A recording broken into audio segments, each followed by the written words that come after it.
One of those is Nest, which manages nearly 60,000 retail locations across the United States and Canada. Let's welcome in now the CEO of Nest, Rob Almond. Rob, thank you very much for joining us on CNBC. I know very difficult days for the retailers, no doubt for you and your team as well. How many of your properties have been directly impacted, not just by the pandemic, because that's probably 100%, by any protests, riots, and looting as well?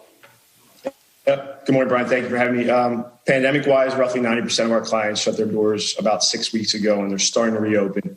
From the riots, however, we've up to those this morning have received over 225 board ups at least, and in addition to armed guard requests, and that does not include any of the store closures as well. How many of those are shut down for the long haul? How many of those shutdowns, Rob, are a couple days of boarding up, but you believe they're undamaged and can reopen?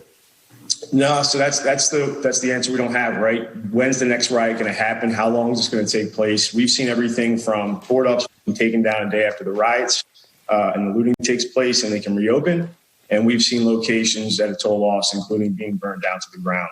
So now the next step would be for the markets that seem to hopefully start to calm down. We're going into those sites to assess the locations. And unfortunately, we're seeing a pretty bad loss, which is unfortunate, right? Like you spoke about. With these stores finally getting back to the point of reopening, we saw a Thrive Memorial Day weekend.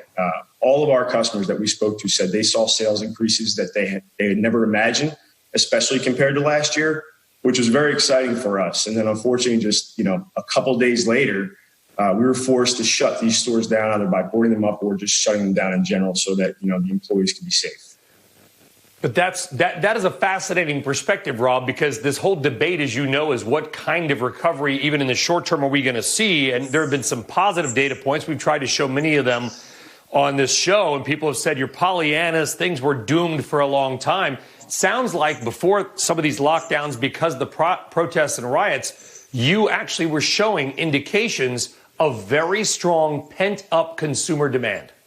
Without a doubt. Every one of the contacts that I spoke to, retail or not, during the pandemic, we said the same thing.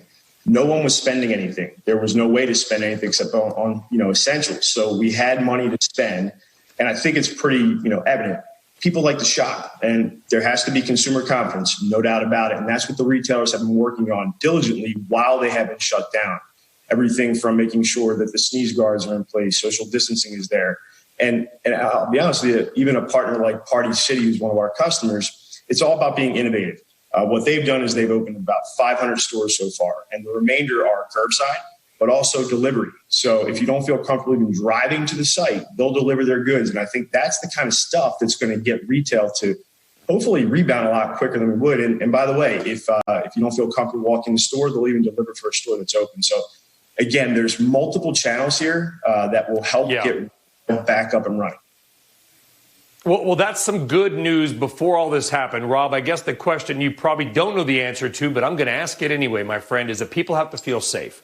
And as of a week ago, they had to feel safe from the pandemic. They didn't want to get sick. Now they got to feel safe from perhaps getting involved or in the middle of a protest or a store that may be damaged, in addition to new concerns or still concerns about the pandemic. Are we able to keep people safe? I think so. I think it's up to us as a whole to do our part. Obviously, we want to see these riots stop. But I can tell you from my seat what we're doing and what our partners from the retail perspective are doing. We're doing everything in our power to make sure the consumer and the employees feel very comfortable going through the locations. And I do see it coming back. It's going to take some time. But as I'm seeing my customers in different areas of the country doing their part, I do believe we're going to rebound, and it's going to be safer than what most people think.